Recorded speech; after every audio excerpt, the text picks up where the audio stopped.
Well, and because of Leo's involvement, the DOJ actually investigated him. Yeah. Seized Whoa. Marlon Brando's Oscar. Wow. Confiscated all that from him. Hill was hospitalized because he snorted so much of it that he got bronchitis. Ladies and gentlemen, welcome back to the Movie Wars podcast, season 2. I'm Kyle. I'm Seth. I'm Mariana. She's back. She just crushed the Terminator. Her first coming out party as an official member of the Couch. Is coming out party again? She's gay now. She's movie wars gay. There was chemicals in the liquid death that it's turning Mariana gay. Yeah. Yeah. I got the grape one. It's very nice. I'm gonna try one of those. Very exciting. So good. Kilbert grape. Yes. I love it. Perfect for the Wolf of Wall Street. Perfect for the Wolf of Wall Street. It got him started. We decided, we were like, how are we going to kick this year off? We decided to start with 2 bangers. Also, this movie being one of the most memed gift, or is that how you say it? Giffied movies of all time, The Wolf of Wall Street. Mm-hmm. Let me tell you what I don't recommend. You guys know I love to read the book whenever we cover something. I don't recommend watching the movie in the same week as you read the memoir that it's based on. Oh, no. Did you just say memoir? Memoir. Memoir. I was just like, I guess I've been saying that wrong my whole life. Yeah. Well, I overcorrect a lot Memoir. because I grew up a piece of white trash shit, and I work to eradicate my accent. Yeah. But I say iron. Yeah. I'm gonna iron my clothes. You're from Alabama. Oh, yeah. You Did know you how say it is. salmon? Do you hear my Salmon. accent? Yeah. You gotta really work hard. So memoir. People ask if I'm from London quicker. Yeah. Right. I mean, as if the movie isn't like Crazy. depraved enough, crazy enough. Oh my God. Here's the book. The book takes everything in the movie and just zooms in 1,000 times more. Oh my God. He elaborates more. Yeah. He spends more time on literally everything. I feel like that book could have easily been a 12-episode miniseries. Yes. I couldn't handle it. And he's a compulsive liar. Oh, yeah. There's been many articles written that comparing the movie and his books and the real events, and the main source actually of the verification of what really happened is Donnie's real life wife. Oh, I was going to say Donnie with the Did T. she stay with him the whole time? I don't know. Because I feel like I kept seeing her throughout the movie. Like I think she was in the whole movie. Yeah. Yeah. She's I his don't know cousin. I don't know about real life. Maybe that's why. Yeah.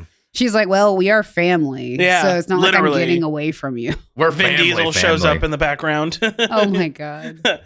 This movie is absolutely crazy. I saw it in theaters. I was in the middle of college. 2013 is when 2014? Yep. Yeah, I was in college. Had just seen Interstellar. Had just seen the first season of True Detective, and then did not realize that Matthew McConaughey was going to be in the movie. And then he shows up, and it was amazing. And he steals it. Yeah. The next year, I meet one of my best friends and meet his mom. And his mom worked on Wall Street in the 80s Oh, no. for Goldman Sachs. Oh, Lord. Amazing. When she watched this movie, and she's told this story so many times, when she saw this movie in theaters, she had no idea what to expect. All she knew it was a Wall Street movie. The moment it shows them throwing the little person at the very beginning into the target, she had a PTSD flashback to 1984 Goldman Sachs, started laughing her ass off in the middle of this movie theater, and just goes, "Oh my God, we actually did that." Yeah. Yeah, I bet they did. Those stories are all true. And Yeah. she literally goes, they were very well paid. Like, don't get me wrong, but yeah, we did that and it was horrible. Yeah, I bet they did. That's so funny. There was a rule. She wasn't allowed to go onto one of the floors and she broke it. And I think that was the day they were throwing little people. Oh my God. Yeah. Amazing. So yeah, it's kind of crazy, like how much of that stuff actually happened. Mhm. Like Yeah. real, not exaggerated stuff. Yeah. Yeah. Go ahead. Oh, I was going to say, when I first saw this movie, I saw it on Christmas Day with the guy I was dating and his mom. And she was older and she was sitting next to me, like with her shoes off, with her feet like this, just like a little kid, you know, like, oh, what are we going to watch on Christmas Day? And then she sees Leonardo DiCaprio doing coke out of a hooker's butthole. Within 5 minutes of the beginning of the movie. And I'm like, this is going to be awesome. Yeah. I'm like, luckily, I wasn't planning on marrying this guy. Yeah. Yeah. Oh my God. But she loved it. It was great. She was fun. She was fun. That's good. She was fun. She's That's more fun good. than he was. Yeah. Yeah. Oh, yeah. I would have married her quicker than I would have married him. Yeah. I always forget how absolutely insane this movie is. Yeah. Yeah. Like, this has become maybe once every 5 years I'll rewatch it. I've probably seen it 4 times since it came out at most. I've watched it 4 times this week. It just, I can only do the stress so many times. And I can only do the depravity so many times. This time, because I remember the first time I watched it, it was fun. I was laughing. This is hilarious. Yeah, they're breaking the law, but this is funny. This time, I literally, I'm watching all of these people and their lives just devolve into shittier lives. Yeah. And I'm just like, I feel so sorry that you chose to go down this path. I feel so bad that you could have had a kind of normal life and you just chose to get worse and worse and worse as the whole movie went on. Oh, I have a book for you. It's called Codependent No More. I don't feel bad for any of them, except the single mom. I don't feel bad in the sense that I'm like, oh, I feel bad for you. It's just like, it makes me sad to watch these people just love ruining their lives. Yeah. Well, you know what I like about it? The flip side of that? Yeah. I like that he gives these regular people a chance to change their lives, even though what they're doing is illegal and they don't really realize it. I hate that part. And the single moms, when I feel bad, when the single mom, they go over her, it's like at the end, and then you see her get taken away in handcuffs too. And you're like, she gets wrapped up in it as well. Yep. Yeah. Yeah, I come at it from a different angle because Scorsese is my favorite director. Yeah. My second and third favorite movies of all time are Taxi Driver and Goodfellas. Nice. I am no stranger to long Scorsese movies. Pace is a thing that he has struggled with on the back nine. Yeah. And I include this, The Irishman, Killers of the Flower Moon. Flower Moon. Yeah. What was that one he did with Andrew Garfield? Oh, I don't remember. Where he's like a monk. Oh, I don't know. Oh, okay. Yeah, it came out a couple of years ago. Oh, maybe I missed that one. Between Killers and The Irishman. Oh, okay. Oh, yeah. Yeah, and Taxi Driver's long. Goodfellas is long, but Goodfellas is it's breakneck. There's just so much break, and it has a little bit of the same, it's coke fueled. There's a point in the movie where it becomes a coke fueled nightmare. Yeah. And he handled it so well. And this isn't me saying I don't like this movie. But there was a moment for him where pace kind of went off the rails. This movie, the original cut of this movie was 4 hours long. I'm not surprised. Yeah. I want to watch that version. Yeah. Yeah, same, honestly. Yeah. I mean, as you said, it seems like he probably had a hard time distilling the book down into something that you could turn into a movie. There's so much that happens in that's not even told in the movie that I'm not surprised the original cut was 4 hours. There's too much to not put in there. I'm like, what else though? What else? What was in that other hour that we needed to see? I would love to know, honestly. Helicopter I'm very races. curious. Yeah. More hookers. Yeah. But I think this movie grated on my nerves. I actually think I liked it a lot. I was very reluctant to watch it again. When you suggested, I was like, I know it would be a great episode, it'd be a lot of fun, but I was also like, I don't know if I'm ready to watch this one again. It's exhausting. Whereas Goodfellas is a similar length. Yeah. It's also very erratic and breakneck, but it is just woo. Yeah. I think what it kind of came down to was, I was thinking about this. Scorsese's whole career can be defined by making movies about people that you really don't want to care about. Yeah. Right. Yeah. Mobsters. But the thing about all of his other characters is, for example, all of his mob movies, he talks a lot about Catholic guilt. Catholic guilt's the theme. It's the foundation of all those mob movies. Yeah. Right.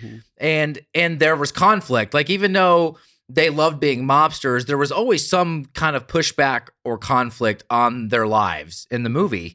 But here, it's just so, that's missing. Yeah. This is just greed upon greed for greed's sake. And there really is no morality anywhere in it. Sure. But I mean, in that vein, it kind of feels like American Psycho. Yeah. He has no conscience. There is no remorse for anything that he's done. Yeah. And even though in American Psycho, he has the breakdown at the end, the moment he finds out he got away with it, he's not sad about it. He also doesn't break down because he's sad about it. He breaks down because it's spiraled to a point where he doesn't think he can control it. And as we see at the end of this movie, he just goes back to doing his old tricks and being a con man just in a legal fashion. Yeah. He's still selling bullshit.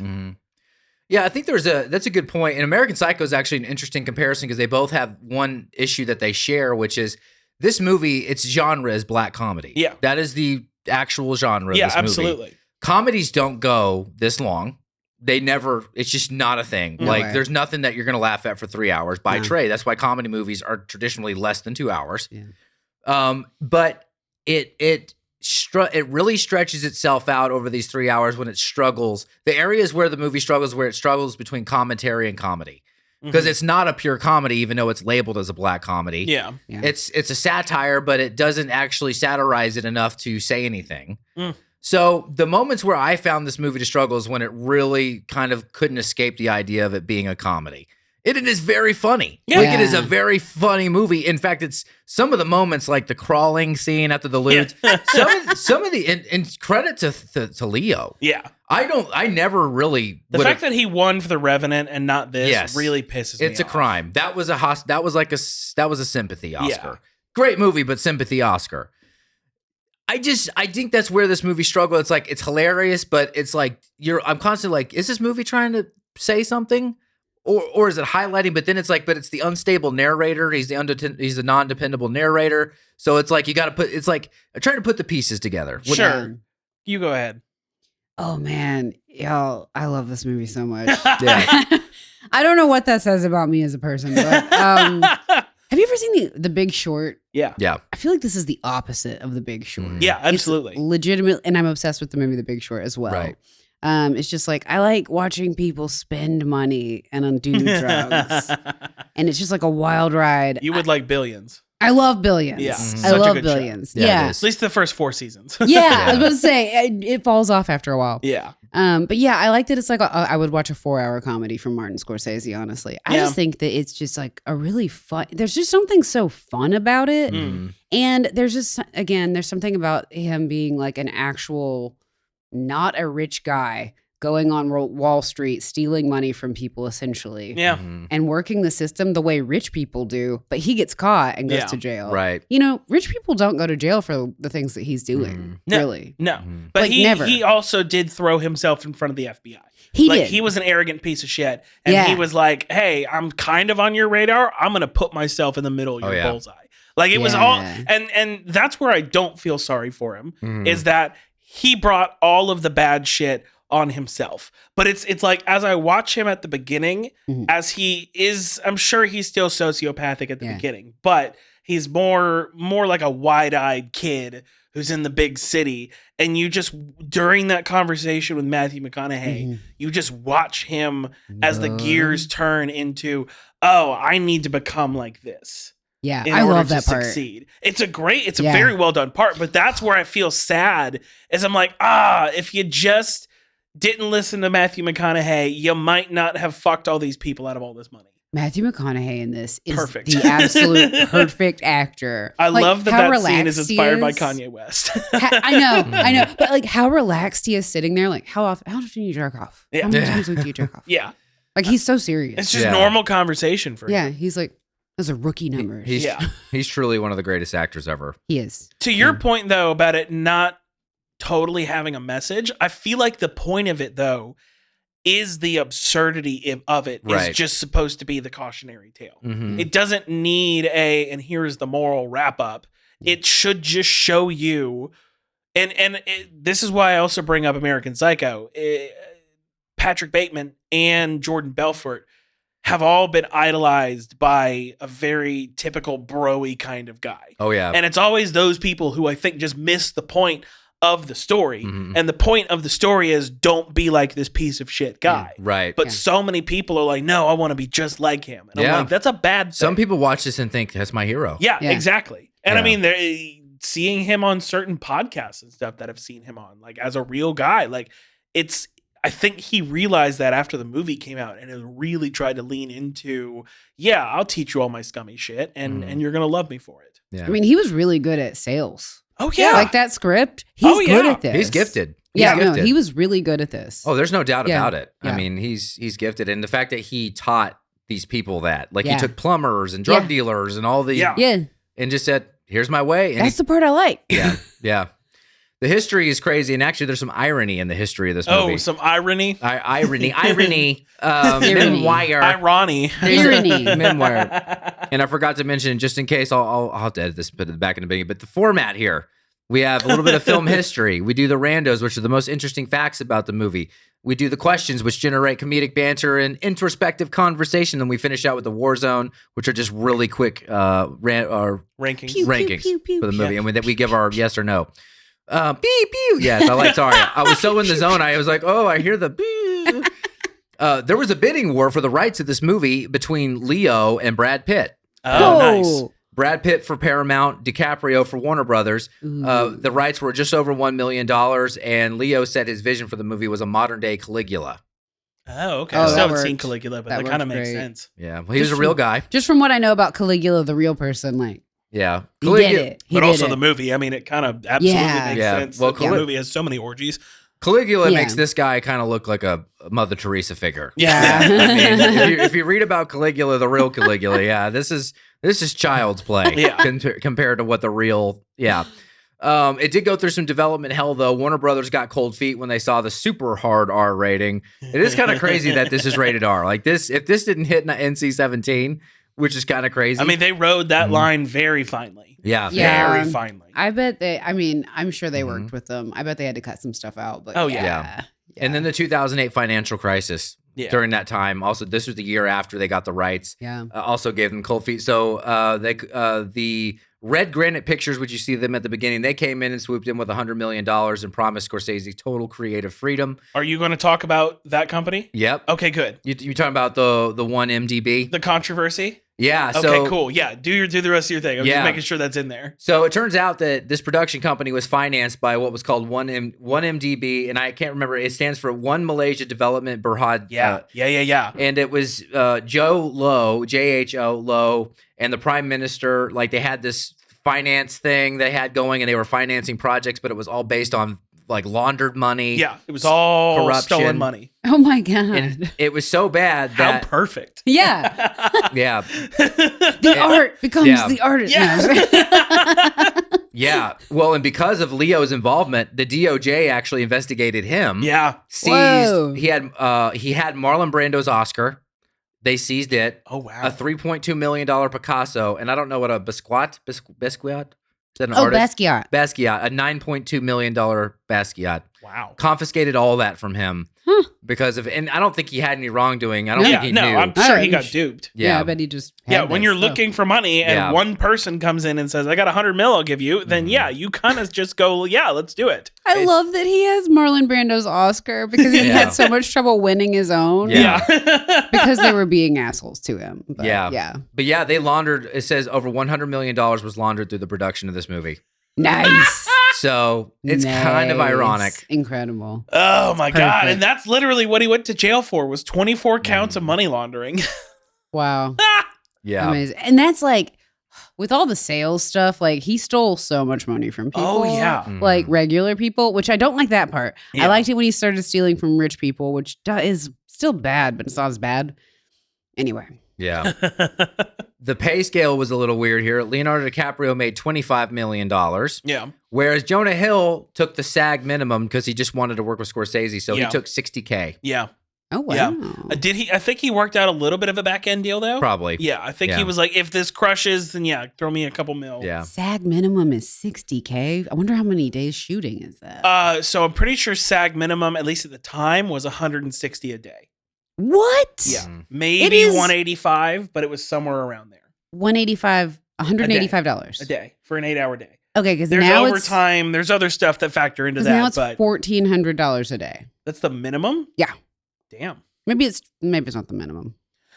Yeah, that's probably SAG standard. Yeah. And then standard. So the minimum is the minimum they will let any famous person work at is 160, 185, somewhere around there. First of all, this must have taken so long to shoot. Second of all, wow, Jonah Hill, that is amazing. Yeah. I mean, people do not quite the SAG minimum, but people do that to work with Christopher Nolan all the time. Oh yeah, I would do that. Yeah. They're like, but that's just like a pay me PA. $100K and we're good. That's like a PA salary. Yeah. I mean, that's absolutely. less than what I made as a PA. Yeah. And Jonah's my favorite part of the movie. Yeah. Yeah, I think I actually so think he's creepy looking. sadistic. He's a sadistic character. And the teeth, the fake teeth. Yeah. Ugh. Yeah. And the hands, all the hand gestures, the waspy hand gestures. Yeah. I can't do the No, hand he's gestures. just I need such to a stop. sleazebag. I'll do It's something so bad. I'll do I'll do something horrible. Yeah. Get canceled again. In terms of how they cast Naomi, Margot Robbie actually instinctively during her chemistry read with Leo slapped him. Nice. And like she just thought this would be right. And well, she was also what, like 22, 23 when they shot this? Yeah. So he's like, perfect. That's exactly the age I would date. Yeah, 3 years, totally. 3 years too I old. know. 3 years too old. No, 25 is 25 his cutoff. is cut off. Yeah. Yeah. Yeah. Well, I think 19 is his fave. Yeah. Yeah. So does Anthony Kiedis. Oh. Yeah. I guess it's just like 1 year after you can smoke. I don't know. Yeah. It's 21 now, so. Cigarettes? Yeah. All Really? tobacco. Yeah. Weird. All Yeah. tobacco? I wonder if that'll stop anybody. Huh. When did that happen? Like 3 years ago? Wow, I didn't know that. Oh, yeah. You should tell all those children. So you can go fight. I don't think they know. You can get sent to fight a regime change war on behalf of the rich politicians of this country before you can buy cigarettes. Yeah. You can. Weird. You can't smoke or drink your sorrows away in the military. Oh. Yeah. Wow. That's backwards. Yeah. That is so ridiculous. Yeah. After the movie came out, there was a lot of backlash against the movie. It got a C grade from what is it called? CinemaScore, which CinemaScore is considered a lot of critical outlets didn't know what to do with it. Yeah. So it got backlash there. And also a lot of the real world victims and prosecutors and FBI representatives criticized the movie a lot for in terms of basically giving Jordan Belfort celebrity status because they were watching him after the movie came out re-emerge, becoming a speaker, a paid, and doing all these classes and stuff. And, people like the actual prosecutor from the FBI was like, you're basically empowering everything he did and you're forgetting the victims. So I agree with it. And I'm a Scorsese guy. See, this is where, and we had this discussion, and I actually very much disagree with it. And again, I'll use Oppenheimer to compare. A lot of people's criticism with Oppenheimer is it didn't show the aftermath in Japan. Yeah. The movie's called Oppenheimer, not the Manhattan Project. Yeah. You're supposed to see everything from his perspective. He is in for all intents and purposes, he is the narrator. And in this movie, 100%, he's literally the narrator. Yeah. And so, you're gonna see everything from his perspective. He didn't give a shit about the victims. Yeah. He didn't care. He turned on all his guys so he would spend less time in jail. Yeah. Like he's an absolute cowardly pussy. Yeah. And that's the perspective you're supposed to see it from. Yeah. He's a bad guy, but he's not a murderer either. So at the same time, I'm like, if you're going to go pay to see this guy speak, it's like, he's just like so many other people. Yeah. But he's also a con man. And if you choose to go to pay to see him, you're an idiot. Like, that's on you. Yeah. And there's also a subsect of white women who would pay to go see a murderer speak. I'm sure. God. I know this because I'm writing, it's not a crime book. It's a Southern noir book, but because of how I'm having to like propose it, the part of my demographic, there's so if you don't know this, when you're trying to get a publisher, you have a demographic session of your book proposal. Crime podcast listeners, white women between whatever ages is on there. Yeah. I was going to say, I'm the demographic. Yes, it's a thing. It's not white women between the ages, it's white women. It's just white women. It's a good point. Yeah. White women are the ones. Sorry. I have to say, it hits at a different age for everybody. Yeah. You've arrived. I have finally arrived this year. Sorry. White women be loving, they're the ones writing the letters to the murderers in prison. I mean, I don't understand what it is. Yeah. But they accomplished something. Yeah. Yeah. My neighbor, he didn't even get a degree, but at least this guy murdered somebody. This guy gets stuff done. He played flute on his mom's esophagus. This guy can protect me. Yeah. Yes, that's true. This guy will murder people for me. That's so funny. He won't murder me, but he'll murder other people for me. He might accidentally. Wink. Speaking of getting murdered, is there a penny stock that you're looking to invest in? Invest in Movie Wars. We're going to have to pre-record these. Yes. I think the transitions are great. But yeah, you're looking for a stock. You want to get a quick buck, invest in Movie Wars. And the way you do that is you send it to your friends, you like it and follow it on YouTube, you repost it, you share it. It's just every app has a little share button. Just do it. Do it. I'm not leaving. YouTube especially. I'm not leaving. We're not leaving. It's free.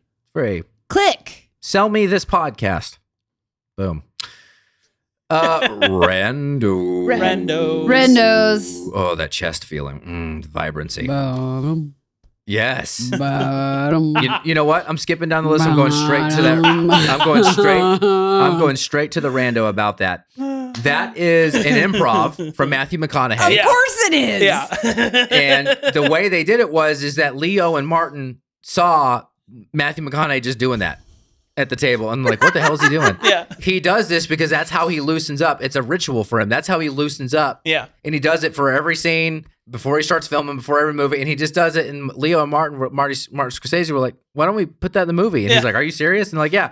So they filmed him doing it and put him in the movie. And it literally is the most, it's like, to me, it's the most famous part of the movie. It's the most famous part of the movie. People love that. And I love it. It's my favorite part. Yeah. And the tune that he's humming is inspired by that one Kanye West song. Yeah. Yeah, which I think is hilarious. Yeah, he said he was trying to channel like tribal. Yeah. It's so funny. It's so good. And those are just the moments that you just live for as a film lover. Absolutely. Yeah. Just knowing that was made up. And I mean, that scene, the Quaalude scene, especially, like, I feel like those, and the I'm not leaving, like, those are the three moments that I feel like no matter what, you always remember those parts. Yeah. And the Steve Madden bit. I love that bit. That's so fucking funny. And that's where I land on this movie. Even though I think it had to stretch itself and it really faltered in terms of genre and in terms of what it was trying to say and do between comedy and it's so filled with moments that at a bare minimum, I can turn this on and jump from these great moments. And there's plenty of them. Yeah. Like, it's like, I don't know how I feel about the message and the comedy's great, but it's not really a full comedy, but it's got so many just moments and that you live for and you can't wait to watch it again. So I will say that, that's. Anyway, back to randos. Every scene where they snort cocaine, which is a lot of them, and I'm sure that fourth hour had some cocaine in it. Yeah. They used vitamin D powder. Yeah. But Jonah Hill was hospitalized because he snorted so much of it that he got bronchitis. Oh my God. And so he had to go to the hospital. So he really earned that $60K. Wow. Yeah. Oh my God. That's amazing. Fake drugs in movies is hilarious. Like, you've got the vitamin D. They have all these weird herbal things cigars, herbal cigars, or herbal cigarettes. But there's also like another one that they'll use for joints specifically and for weed. And it's like, it's just, it's so funny to me.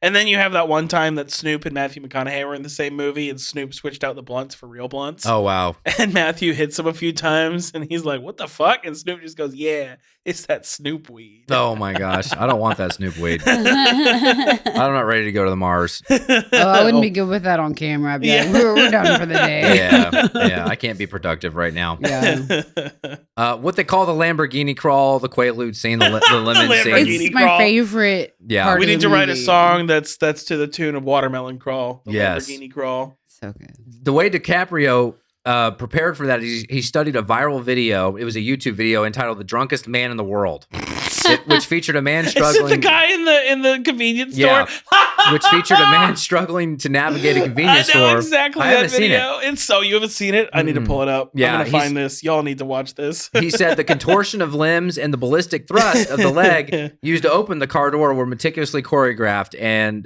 to capture the desperation of an addict whose body was entirely failed. That was very convincing. Yeah, it was. It's my favorite scene. Yeah, I haven't done Quaaludes because obviously they got rid of them before I was born. But they would be my drug of choice. Oh man, should they were still around. That's rough. Yeah, it's rough. Like I mean, not to that point, but it's crazy that they made them for stay-at-home moms. Look at this. Is Leo big into drugs and drinking, or is he like teetotal? I don't really think I feel like he's like a teetotaler or something. He's a good actor. He does vape. Okay. Yeah, and he is. He's a same. vapist. That's not the same at all. I do think he is into really. That's actually the opposite. Really high-end wine. Okay. Yeah, that makes sense. That's not the same. That's though. rich people shit. Yeah, that's not going to make your limbs stop working. Yeah. Well, you haven't had the right wines. I wish there was. You haven't had a gallon of wine while watching The Hobbit all in one day. I don't drink wine. Yeah, I wish there was something during interviews that would make his mouth stop working so he can stop talking about climate change. Oh, that's funny. It's not even my opinion. I don't even care. Like, it's not like I believe or don't believe. It's just like when I hear Leonardo DiCaprio start rambling about climate change, and I'm like, go back to your island with your 19-year-old. Like, he has to take a private jet. Mm-hmm. Yeah, he takes a private jet to and from his private island that he owns for his 19-year-olds. It's like, get a sailboat. Yeah, seriously, bro. Yeah, come on, Gilbert Grape. Yeah, I know. Oh, that's so funny. I actually did a climate change rally in New York. I was like a peacekeeper, and I signed up to be a peacekeeper. And he was there walking with everybody. Believe it or not, there were a lot of people walking with him. Oh, I'm sure. He had a lot of buddies. Ask him 3 questions about climate change and find out that, like Billy Bob Thornton said on Rogan, he says most celebrities are a mile wide and an inch deep on any subject they talk about. Oh, you're a climate change fan? Tell me 3 songs. Tell me. What's their best role? That's amazing. What's climate's best role ever? Well, just ask him the math. Like, just be like, okay, well, give me the math. Give me the math behind it. Like, what at what temperature? Like, how many ounces of ozone? When are we fucked? Yeah. Like, give me algorithms. You've been saying this for a while. We're still not fucked. But for real, but are we fucked? We just let celebrities get off talking in very basic terms about really complex subject matter. And a lot of people just and haw, like, oh, what he says. Like, ask him a question. I know. He just read off a cue card. Ask him a question. That's why they're speakers and not question and answerers. Yes. That's good. There will be no Q&A today. There will be no Q&A ever. But I love Billy Bob Thornton. He was honest. He's like, he said that on Rogan. He said all celebrities are about a mile wide and an inch deep on any subject. I was like, yes. Speaking of, I had to turn that episode off because I was like, you're the similar. Yeah. Well, he's from Arkansas, baby. Yeah. He's like me. He's better. He is. He's great. Last one, former Assistant U.S. Attorney Joel M. Cohen. This goes back to what I talked about earlier, but he was the one that prosecuted Jordan Belfort. And after the film's ending, he called it an insult to the victims, and he argued that the film aggrandized Belfort's importance and turned him into a celebrity and made him even more money. Wait, victims of what? Victims of being sold things? By victims, people that gave this guy money. Well, especially in the start, this is what I was trying. I didn't say it well in text. This is where the film glosses over. Okay. Because like when he gets arrested, you're kind of like, well, what is the actual charge? Yeah. And this is what it glosses over. The actual charge, it starts with the fact that he was taking money from plumbers. Yeah. You know when they show that really quick shot of that shack? Yeah. And that's because that was legit. Like, it was not even a real business. And he was like selling plumbers. Hardworking people were taking their entire savings and dumping it into these stocks. But I mean, his wife talked to him about that. The reason he started going after rich people was because his wife was like, exactly. Don't you feel bad about doing this to normal people? Couldn't we just do this to rich people? And then it was the IPO fraud with Steve Madden. That was the big thing, was they pumped up the IPO illegally. But yeah, anyway, and I agree with Joel Cohen somewhat. I mean, I think it still could have been in the story. I don't think it had to be the point. Yeah. But it really glosses way over. Yeah. Like when he gets arrested, every time I've watched it, I was like, wait, which thing did they actually get him on? Yeah. And they really don't nail that. And I know it's from his perspective, but I even think from his perspective, something in the dialogue, something in the narration to say, this is the thing they got me on. Yeah. I think so. Okay. They did that in Goodfellas. Let me compare this, because actually tonally they're very similar. Let me compare this to my favorite Michael Bay movie, which is Pain and Gain. Pain and Gain is also based on real circumstances, a real police case that happened where bodybuilders rob people. And at the end of, or throughout that whole movie, Ed Harris, who is a character in the movie, is narrating the film. Mm-hmm. But he's the private investigator who cracks these guys. And so he then talks about the victims afterwards because he's the one telling the story. Like I said, Jordan Belfort's telling the story. Like I feel like it's not out of character for him to not care. And it's true. And you don't watch a slasher film and you don't have a moratorium for the victims of the slasher. Like, I get it. And there's a spectrum. Yeah. This is a real story. I think that's probably why it's different than like American Psycho. Sure. But I said, so is Pain and Gain, but it's framed in a way that someone else is narrating the story. Yeah. So it makes sense for that person to go away from our main character and say, here are the victims and here's what happened to them and here's the restitution they got. Yeah. I feel bad for them, but I don't think I'd call them victims. They literally fell for a sales scheme. I mean, that's that weird line for me, is like, hang up the phone. Exactly. Like, I mean, one of the guys literally says it at the beginning where he's like, you cold called me. I don't know who you are. Yeah. Yeah. You don't know me. I don't know you. Very good, sir. Yeah. Yeah. I know. I was like, that's a script right there. Agreed partially, but this was before the internet. And this was during a time where that was the primary mode of all things. It was like door to door or phone. Yeah. And people at the time, I'm sure there were all kinds of scams, but people, you bought vacuum cleaners from strangers that walked to your door encyclopedias. People That's a good point. Yeah, Yeah. I mean, But they're giving them $10,000 instead of 30. yeah, So true. I don't know. I guess I come from like gamblers, anonymous family members, so I have a lot of like, don't trust anybody. Money is sacred. Yeah. That's been ingrained in me. So I do feel really bad for them because I'm sure I would have fallen for it if I hadn't had like all of this in my family. But yeah. It's a good point, though. I forgot everything was done over the phone back then. Yeah. And door-to-door salesman. Yeah. So this is a great transition right into the first question. Questions. The satire trap. Does this movie actually indict Jordan Belfort, or did Scorsese accidentally create the ultimate recruitment video for finance bros? I think if you have half a brain, you understand what's actually going on. Yeah. And that's where I'm a little on the fence, but I lean more towards this was not Martin Scorsese's responsibility. Just because Jordan Belfort decided to figure out how to take advantage of the press and idiots online decided to grandize him doesn't mean it was Martin Scorsese's job as an artist to get in the way of that. Again, I think he presented everything as close to as it happened as he had the information to. He even showed when he was being over-exaggerating. Like, he made it very clear, this is kind of over-exaggerating. Right. This is not. This is crazier, but we're actually not over-exaggerating this part. And I think, kind of the same thing is if you're stupid enough to pay someone $10,000 over the phone, if you're stupid enough to look at this and be like, that's the guy I want to be, then there's no hope for you anyways. Right. That's a good point. So, I mean, there's only so much that you can protect stupid people.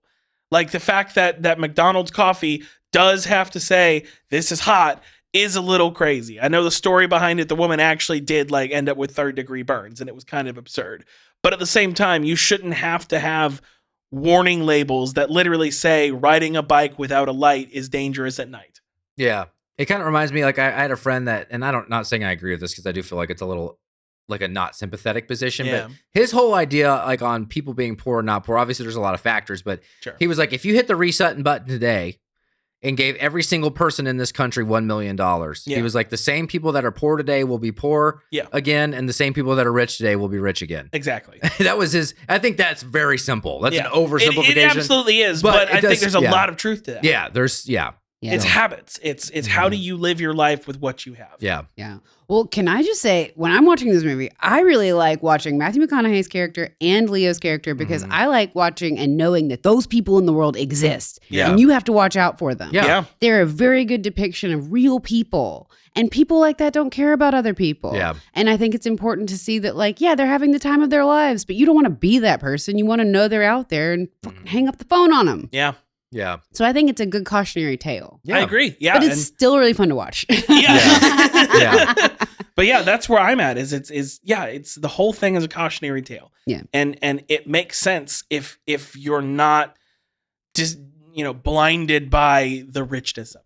Yeah. And Margot Robbie. Yeah. I mean, But even he messes that part up. So it's like he doesn't even end up married to Margot Robbie. He messes it all up. Yeah. Like it absolutely should be a cautionary tale. And if you're too stupid to realize that, then again, I don't think there's any helping you.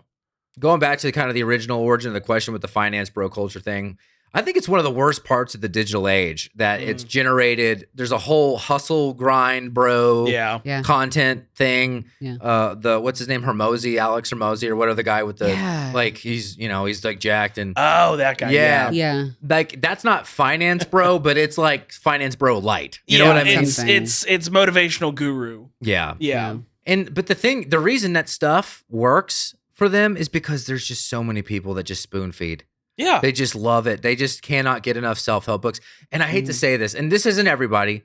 I have a few friends that are hyper self-improvement people that are highly self-improved. I also, girl. I'm literally wearing a Modern Wisdom shirt. Hey, it's the Alex Hormozy, like, the podcast. He was on for 14 hours. Chris Williamson. That's my favorite podcast. I do love Christopher Williams, but he packages it in a way that's very accessible. I don't feel like he's trying to turn me into an Alex Hormozy guy. Like there's something in it for everybody. Yeah. But God, now I lost the point. I'm sorry. Oh, I have people like you, self-improvement people that actually self-improve and gain that. But I also know a lot of people that self-improve, like do a lot of it, read a lot of it, listen to a lot, say a lot of it, who are still poor, weak, assholes, fat, whatever the mean. thing. Yeah. Whatever the thing they set out, they're still just that. Yeah. Just with the talk. Yeah. Just with the arrogance of thinking you're a better person than someone else because you've listened to someone else tell you something. Yeah. What's the comedian Neil? Brennan. Neil Brennan has the best bit. Yeah. He was like, I have people talking to me about crypto that have never once said anything about money in their life. He's like, you've never brought up anything financial, but now you pull up in your Geo Prism talking about crypto. It's one of the best bits. No, it's genius. And it's so true. It is. Yeah. Yeah. Like I had a guy this dude, he lived in a trailer because his wife kicked him out and he was telling me about rice futures. They gotta invest in rice futures. I'm like, why don't you invest in rice futures? You live in someone else's trailer because your wife kicked you out. You're trying to tell me about rice futures? Yeah. No, I need you to invest in rice futures so you can give me money to invest in rice futures. Yeah, and then we can start my Geo Prism back up because it is broke down. This is a really good one. This actually surfaced in a lot of research that I did on the movie. And this is based on some sentiment that I read. Does Leo's charm on how he plays Belfort overshadow the moral issues with Jordan Belfort? I mean, Jordan Belfort was a very charming dude, especially back in the day. You kind of see now that he's a used car salesman, smarmy asshole. Mm-hmm. But most people don't see past that. I've known way too many people that I've watched them either fall in love with or just fall for the act of someone who's acting like they're this cool, charming person. Turns out they're just a piece of shit. Yeah. I think he plays into it correctly. That's the whole point. And I mean, I think it's hilarious that the actual Jordan Belfort's 5'8". He's a short guy. Oh, he's 5'7". Yeah, 5'7". He's clearly trying to compensate for a lot of things. Mm-hmm. But that's I think it's harder to portray on film. Yeah. And so you have to go with everyone looks at him and wants to be him just from looking at him. Mm-hmm. Yeah. What do you think? I guess he's not my kind of charming. So it's kind of he's so hokey and cheesy. And, Jordan? Yeah. But I do like that they show the real Jordan at the end of the movie, and it looks like a frog. So I am picturing the real Jordan trying to be charming at the end. And I'm like, I just can't picture it. Yeah. Someone needs to do an AI version of this movie where you put Jordan Belfort's actual face on Leo and his actual voice. Yeah. Yeah. Let me hear all of this shit with the most annoying voice I've ever heard. Yeah. Yeah. I'm with you. What you said actually nailed what I was going to say, which is he's charming. Jordan Belfort was charming to a certain kind of person. Yeah. To the people he sold to. But every time I've heard him speak, which I did listen to some stuff for this podcast, I listened to I couldn't get far. Yeah. But I did watch some of Did he narrate his own book? No, he didn't. Okay. He didn't. It actually sounds like him. The guy nails it, but it's not him. I actually thought at first it was, but and all the you can find clips of him, and it's just really annoying. Yeah. It's just really grindy, but I could see why a certain group would say, "Oh my gosh, this is the savior." The same people we talked about earlier. Perfect for the time period too. Mm-hmm. Yeah. Yes. Yeah. Yeah, and the the way the movie Wall Street popularized this concept was huge. It actually had a big impact on him as a person because that persona started to become celebrated in pop culture. Yeah. Most people didn't know what Hugo Boss was until that movie came out. Yeah. And then it became vernacular. Yeah. Oh yeah. But I agree. I just think but the struggle is who do you cast? If Leo is too charming, but he's also one of the greatest actors of today and one of the greatest actors of all time, which I'm now at the point where I didn't think that for a long time, but I comfortably can say I think Leo's one of the greats. Yeah. Who's 5'7", or who is more like Jordan that you want to watch on screen? Tom Cruise. Tom Cruise? Tom Cruise would have been great. Yes. He could have pulled it off. He could have pulled it off. That was rhetorical, and I wasn't expecting an answer, but you actually gave me the perfect answer. That would have been I didn't even think I think they should redo it with Tom Cruise. The problem is he would never let them portray him as 5'7". Yeah, it's true. Good point. He would want to be 5'10". They'd be like, cast a 6 foot tall woman and put me on 2 apple boxes. Yeah. Yeah, exactly. Yeah. Christian Bale doesn't nail the height aspect, but Christian Bale actually could nail that balance and make it. I think he could have made it more realistic. He'd be great. A little bit. I don't think he's pretty enough. Yeah. I was going to say, he has the weird facial stuff. Yeah, he could go into the weird. Joaquin Phoenix could also be kind of an interesting choice. Yeah. He's got that weird facial stuff. You're right. They're very actory. Yeah. There's a lot of actors that probably could have gotten closer. Actors, I cannot see Brad Pitt as this guy. No. Way too charming. Yeah, way too good looking. Way too subtle too. Yeah. He couldn't handle the big explosion. Even after seeing him in Burn After Reading, I don't think he could have handled that level of explosion in the way that Leo took it. Because also, I believe Leo. Yeah. I totally believe there's a part of his brain that I believe that there's a big part of his personality that loves this. Oh yeah. That he's like, I know exactly how to blow cocaine into a hooker's. Yeah. You don't even have to coach me through this. This is dabbling into some of my pastimes. Yeah. This is like great. When Christopher Lee told Peter Jackson what it actually sounded like when you stabbed someone in the back. No. Yeah, he was a Secret Service agent in World War II, so has definitely murdered some people. Yeah. That's incredible. So where I land is, I think a lot of things can be true at once. I think Leo did an incredible job. And the fact that if there was a 4-hour cut, how much did they film? Right? So he had to sustain this over probably what would you say in your experience, 6 hours probably of film somewhere total? Like how much, if the first cut was 4 hours, how much did they film? Probably 80 hours. 80 hours. At least. 80 hours. Yeah. He had to keep this act up for that much filming. Yeah. And I think that's commendable.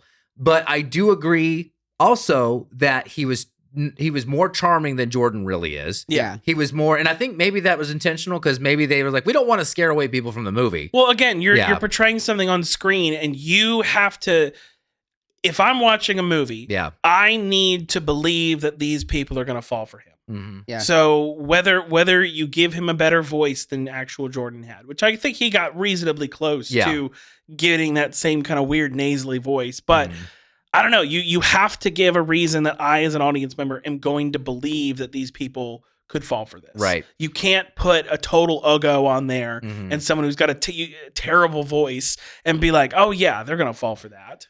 Yeah, and I agree. And to finish that statement out, I think where else I'm landing is there are actors that probably could have gotten it closer, but probably don't have the same good enough, like the look they needed. Yeah. But they also probably couldn't have been as entertaining for the this long. panache. Yes. So Leo kind of is that balance. He's not spot on. Yeah. He is probably too charming, but he also carried this craziness for originally 4 hours of cut time. Yeah. I mean, there probably is a lot. So I think we probably got the best possible result, even though I would like to have seen someone play it closer. Yeah. No, I get that. Yeah. I also feel like there is a certain, they do want you to watch the movie. They Yes, do I need know. an actor who can carry a 3.5 hour movie. Do I want to see Joaquin Phoenix do this for 3 hours? No. And I love Joaquin Phoenix, but to do this for 3 no. He wouldn't have, he would have been an interesting choice. Yeah. But yeah, I think Leo is perfect. Yeah. God, that was a great discussion. You would have think we didn't take 2 months off. Love it. All right, the closer. Who or what won this for you, and who or what lost this for you? I mean, I think I got to be the one to say it. Margot Robbie definitely won this for so many people. Oh, yeah. Oh, my God. The fact that that was her idea to go full nude. Yeah. God bless you, lady. In all seriousness, no, I do think what won it for me was actually the momentum that it kept up. Outside of the one Quaalude scene, it's just so fast. And that's why I disagree that its pacing was off for being a 3-hour movie, because it fully kept me engaged the whole time. The moment you think it's about to go a little too long, boom, something else happens and it wraps you right back in. Yeah. So I actually think its pacing was its key. And I definitely think just the ensemble of characters that came in. I mean, so many random cameos with down to Rob Reiner just showing up. I know. Randomly. And he crushed it. He absolutely crushed it. Rest He's in great. peace. And they used a real picture of him and Leo when he was a baby. Yeah. I know. No, it's the Marty being Marty was really able to pull an ensemble film like this together. And I think it was absolutely well done. I do think what lost it for me, weirdly, was actually Jonah Hill was my least favorite part of the whole movie. Oh my God. I just feel like we can't be friends anymore. Oh my God. He just got more annoying as the movie went on for me. Okay. It just, I don't know. And the fake teeth, That's the accurate. very fake looking face. I'm sure it's somewhat accurate to who the guy was, but it just, I don't know. That's the one thing that I was really just I don't really get it. Yeah. He's my favorite character. Yeah. Yeah, I don't know. I like crazy, sadistic characters. I did like John Bernthal showing up and being the crazy drug dealer. Like, that was hilarious. The way he just, like, at the dinner, they're at the diner. Yeah. And he just keeps, and, like, everyone's talking and he's supposed to be in the conversation, but just with that handlebar mustache. I'm like, Bernthal nailed that. He really did. It's so He's always good. listening to Billy Joel. Yeah. He's that dude, though. That guy's such a real character. Yeah. Oh, yeah. He can show up for 5 minutes in a movie and just steal the scene. Yeah. Like, he is that 100%. guy. I know. For me, what won it, honestly, the sales team. I love all the sales guys. Chester Ming. Yeah. I think that's his name. His hair is so great. His hair, his shoulders, like how wide his shoulders are is like for some reason perfect. Yeah. All the sales guys are so perfect. And I think a lot of them are comedians. The guy that was in Varsity Blues, I can't remember his name right now, but he's so good in this. Like, they're all so funny. And like the still shots of them like being like, yeah. Like, those are my favorite parts in the whole movie. Just like when they slow it down and they're like, then they explain like, this is me, this is him, this is a little person we're throwing. Yeah. I love all that. Honestly, there's just nothing about this movie I dislike. I love it all. It's so fun. I love anything that's a long movie that's fun. Yeah. And I just can't get over the fact that it's just like, it's fast paced. There's drugs all the time. There's beautiful women. There's this. It's all of my favorite things. Yeah. But and also Margot Robbie, I was going to say that. I love that was her idea to go full nude. Yeah. But also I will say that has got to be the classiest, most tasteful full nude scene of like introducing like, oh my God, who is this? Yeah. She is a Greek goddess. Yeah. Like legitimately. This is like an artistic rendering almost. Like she's just beautiful. And I cannot believe that's the first movie I ever saw her in too. But that was her first big movie. Yeah, that makes sense. Yeah, I love that too. Done a ton before that, and she did great in it. Yeah, she had an accent. Like that's a hard accent to keep. Oh yeah. I mean, she really. I just don't think people give her enough credit because it's kind of. I think it's pretty hard to be on screen with somebody like Leo who's so insanely in the character. You know. So I'm with you. I think Margot Robbie's the best part of the movie. And I don't have anything bad to say about it. I just don't. Yeah. Thanks, Martin. Yeah. You're a bro. Well, I'll come at this as the Scorsese lifer guy. Who won? And I actually had, because it's such a long movie, I did write down a bunch of things that won. Leo doing comedy. Yeah. Specifically Leo doing comedy. Good. Didn't really know he had that bone. And he did it really well. He was hilarious. Sometimes he was hilarious. Hilarious. Also, good for Martin Scorsese doing comedy. Yeah. He's had funny stuff, like Goodfellas, like Joe Pesci. Funny. Joe Pesci's hysterical in it, but it's not a comedy. Yeah. It's a movie that has comedic people in it because they're mobsters. Here, he's full on. I mean, it suffers from not really knowing its genre at times, but where it's supposed to be funny, Martin Scorsese directed a hilarious movie. Yeah. And a black comedy at that. Bernthal, yes. Jonah Hill. I know he was your least favorite. He was my favorite character. There you go. He had that empty... We're back. Yes. Wow. He had that empty sociopathic stare. And I actually had a question. We ran out of time, but I had a question was like, is Donnie the real sociopath? More they both are. I mean, but is he more? And the movie tells me yes. Yeah. Like he was more sociopathic. Well, he's the reason that they all got taken away. Yeah. Yeah. Yeah. And then lastly, the three things. Sorry. The Quaalude scene. Yeah. To me, in a very disconnected, kind of disjointed film, I'll just say it. I think it's good, but it's disjointed. That scene is a masterpiece. Absolutely. Yeah. It's like a perfect from the beginning when they open the bottle and they're brown on the bottom. Yeah. The pills from that moment till. And my favorite part is when the car is actually smashed to hell. Yeah. that to me, it's actually the most perfect scene in a very disjointed film. McConaughey. Yeah. Oh yeah. We didn't get enough, and that was actually a common complaint. A lot of people in a 3-hour movie, we couldn't get more McConaughey. Yeah. And then lastly, I think the unsung hero of this movie is Kyle Chandler as the lead he's FBI pretty great. agent. Oh, he's so awesome. I believe him. When he's trading back and forth with Jordan Belfort on the yacht. At first, you think he's kind of getting bought into the charm. Yeah. And then he's like, but then he starts to bite down. He's like, actually, I'm going to get you. And he's not affected by the money. Yeah. I mean, I feel like his character went onto the boat wanting to just get in, get out, and let it blow over. Yeah. But it was that moment where Leo gives him that very vague offer. That's where he's like, oh no, this guy sucks. Oh, and you he's don't like, think I need to go for this. You don't really think the FBI being on your boat's a big deal. Yeah. Oh, actually. So here we go. And then he turns it up. Well, I feel like that's why rich people don't get like taken away for stuff like that because they know better than to talk to the FBI on their yacht. Yeah. They're like, absolutely. no, let's meet at my office that's like my fake office where, where there's nothing on the walls and I don't have a secretary. It's just me. It's just me. Yeah. It's just me. What lost it for me, Scorsese has lost his fastball in a lot of ways. One of those is pacing. I think Goodfellas from start to finish, almost a 3-hour movie, is breakneck perfection. I think this movie didn't know what it wanted to be, which for me, that meant it lagged in moments where I don't think it had a true identity. So I think he's lost that. I also think he has been known as the needle drop master. So many of his original films he doesn't do a lot of original scores. He uses the Rolling Stones. Yeah. Ever since The Departed, I just feel like he has, because they're newer movies that are in more modern settings, he has younger people probably picking tunes for him. That's kind of what's come up in my research is he's no longer doing all the needle drops. Yeah. Because he grew up amongst the Stones and the Beatles. Yeah. I just think some of the musical choices don't always, like there was a couple of punk songs in this one that took me out. I didn't love the needle. Yeah. It was the 80s though.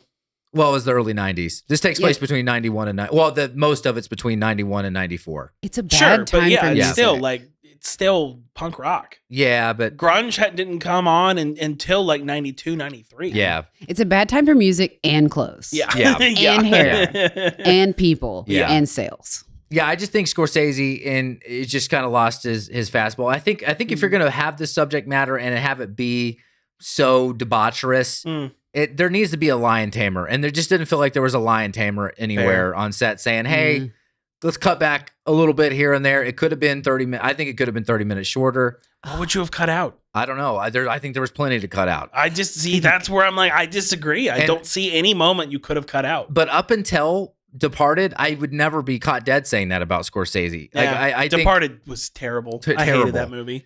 But I think Mean Streets, Taxi Driver, I just think about all these long opuses that he's directed. Like, I literally can't find a moment that I would want to let go of. Here, I'm just like, make it 30. I don't even care what you cut. Just cut. I think you could cut 30 out randomly and rewatch it and maybe be like, well, did they cut out the 34th sex scene? Like, it's like you wouldn't know what it's not all distinct. It's not all so purposeful. Like in Goodfellas, there's a scene where Ray Liotta's wife has a gun to his head and he zoomed in on the revolver because he's like, when he cocked back the hammer on the gun, it looked like a crane, a bird. And he's like, zoom in on that. And like, because he wanted the audience to subconsciously see a bird. It's a gun, but it looks like a bird. Like, that's the level of detail Scorsese had. That's who I think of. But to me, you could cut out 30 minutes of this and maybe think, oh, I missed that. Why isn't that in there? But I think there's also a lot of stuff they would cut out and you might like not register that it's not there. Yeah. So to me, it's the intentionality and the detail of old Scorsese that I think he's lost. So that's what lost it for me. Agree to disagree. That. I'm coming at it as a like a diehard Scorsese fan, which I don't sound like it. Oh no, I get that. I just feel like there's a difference between like a burger and a steak. Yeah. You know what I mean? And Goodfellas is a steak. Yeah. Yeah. Yeah. I think that's it. I think this movie's a burger. Yeah. It's a Wagyu burger. Yeah. Yeah. It's a really good burger. Yeah, it's a good burger. Yeah. It's a good burger. Oh my God, I love that movie. Yeah, that's so Keenan and Kel. Yeah. Yeah. Another perfect movie. Well, great discussion. Let's finish up with the war zone. What do we think here? We do a random scorecard. It's not random, but it's very planned out, actually. Cast, director, writing, and film composition, which is all the things: editing, stunts, color, music, whatever's not covered in the first three. Boom. Acting obviously flawless in this. I mean, just because I didn't like Jonah Hill doesn't mean he didn't do a good job. In every member of the cast that you pull into this, every little cameo, everything that happens, like everyone's absolutely perfect. They all sell exactly what they're trying to sell, and it's beautiful. Marty is probably the best of his movies I've ever seen. I haven't seen Goodfellas yet, and I haven't seen Taxi Driver, but I don't know, like. Of the ones I've seen, this one's very, very good. Writing, not my favorite script, but I understand it's coming from a book, and so I'm still gonna give it a yes. Like I don't know. I feel like the writing itself, most of this felt like improv. none of it felt like almost all the dialogue writing. was. Yeah, so that I think is a little. Maybe that would be your pacing issue. Is if things had been a little closer to an actual script, it would have been better for you. But yeah, I think it's still good. Like I still had so many great moments, but yeah, a lot of it just felt too improv-y for what was going on. But still good composition. The cinematography is perfect. Every time it freeze frames or slow-mos or any of that, it's absolutely great. I disagree with you about the score. I felt like it always felt of the time. To compare, I just watched Marty Supreme, and it's a movie that takes place in the 50s and is a strictly 80s soundtrack. And it is the most confusing thing I have ever seen as far as visuals to music. So with that, I feel like this fit the time period really well. So I was never pulled out about it. Every little moment of sound design where like the shots are hitting the table next to the Quaaludes and like all that stuff, masterful. Everyone who worked on the crew side of this did an incredible job. So props to you guys, and it's 4 yeses for me. All right. For the cast, I think perfect. I do love Jonah Hill in it. Yeah. I also just love the fact, like, I love how he became an actor, and that's kind of like what I hope my path is. But Matthew McConaughey, Margot Robbie, Leo, like it's hard for me to pick a favorite actor amongst them. But casting, great. I'm looking at my list. Directing, again, Martin Scorsese. Very good job. I don't know what to say. Perfect. Yeah.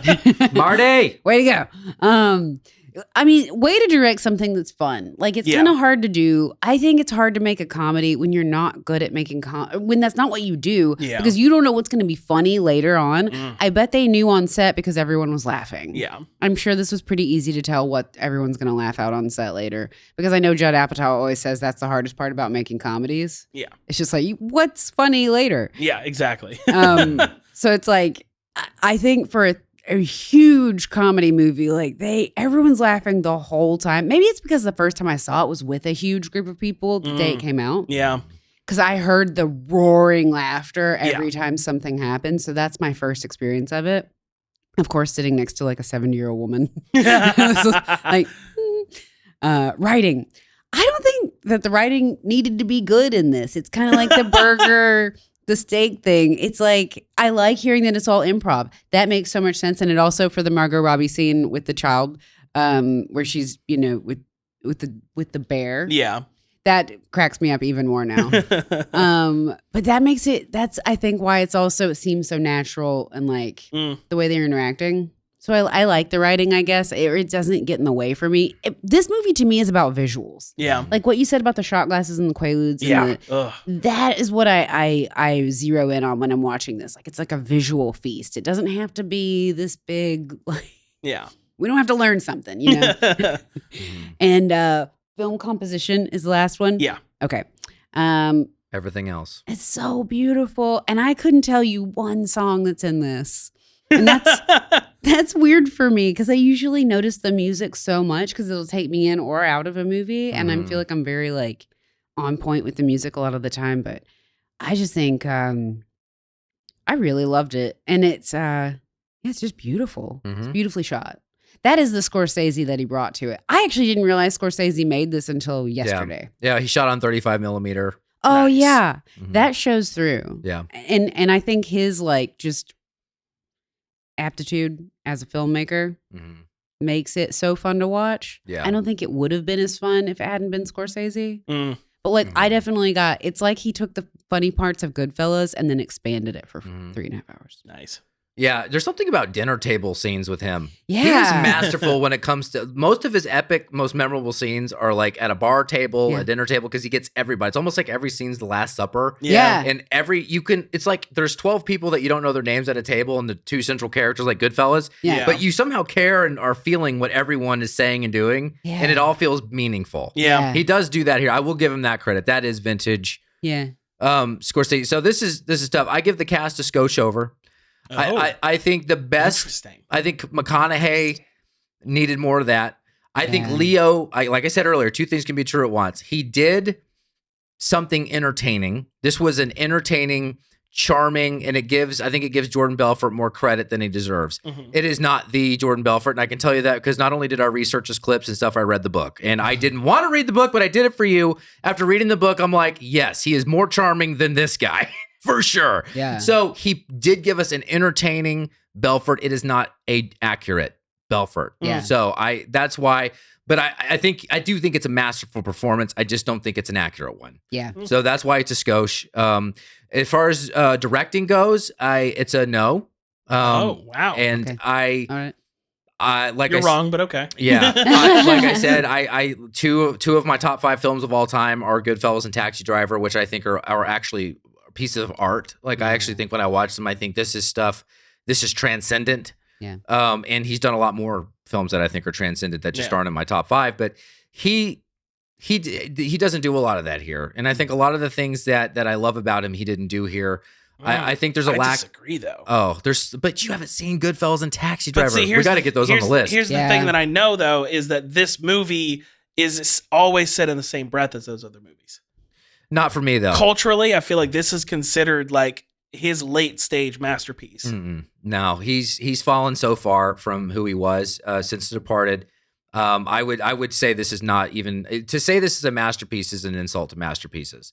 This is a hodgepodge of disjointed hodgepodge of great, memorable moments that you have to crawl through the mud and bullshit to get to. Like appetizers and cheeseburgers. Yes, exactly. It's like a lot of really shitty, overcooked hors d'oeuvres. And then you finally get a burger and you love it, but then you got to sit through another hour of really shitty, overcooked hors d'oeuvres. You got to talk to the guy with bad breath at the party, and then finally give me my steak, and then they're like, oh, it's a burger. But yeah, I think it's a hodgepodge. I can't imagine what that other 4th hour would have been like because I want to see it so bad. Yeah, Same.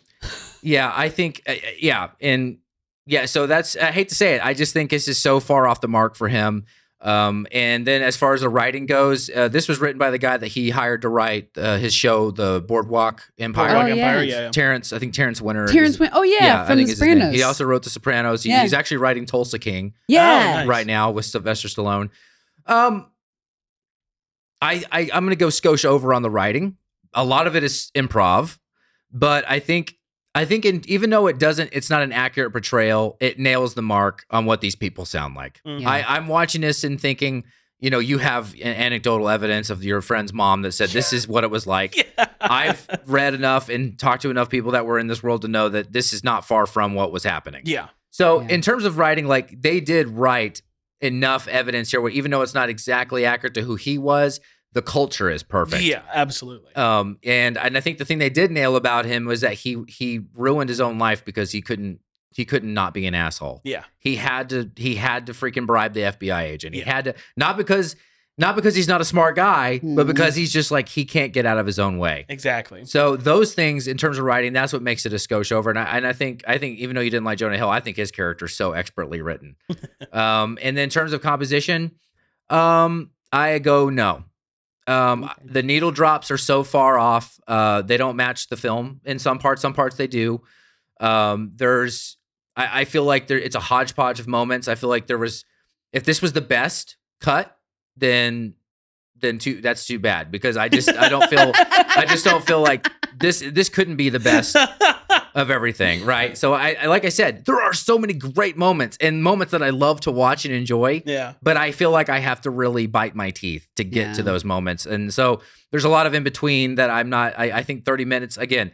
The reason I answer this question the way I do is because there could have been 30 minutes cut out of this, and I think maybe you notice some of it, but I think some of it you don't. I want to see the Kyle Castro cut. All right. I want to see you go through and edit this movie. An hour and a half long. No. And I like long movies. I feel like you wanted this movie to be something it's not. Yeah.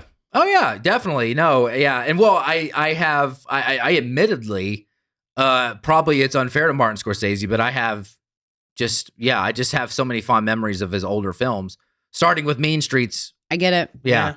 I couldn't believe that Martin Scorsese directed this until I found out that yesterday. And I was like, wait, who directed this? I should look that up. Yeah. It's definitely different. I do give him credit, right? Like, and I don't want to wash over that. I do give him credit for how funny it is. Yeah. Like, it is very funny. Yeah. Where it does succeed at being a black comedy, which again, a black comedy can't be 3 hours. It's just like rule. It's a rule. Yeah. And it's not a black comedy for 3 hours because it's not funny the whole way through. But where it is funny, it really delivers. Yeah. Bernthal's hilarious. Like there's just so many moments. Yeah. So I do say like he's had funny parts and funny characters, but that's because mobsters can be funny people. Yeah. Like these were people he used to go to dinner with when he was a kid. Just the way they laugh Yeah. in Goodfellas. Yeah. Give me the papers. Give me the papers.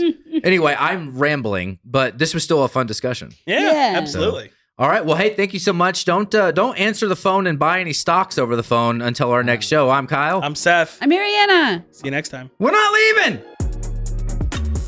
Movie Wars.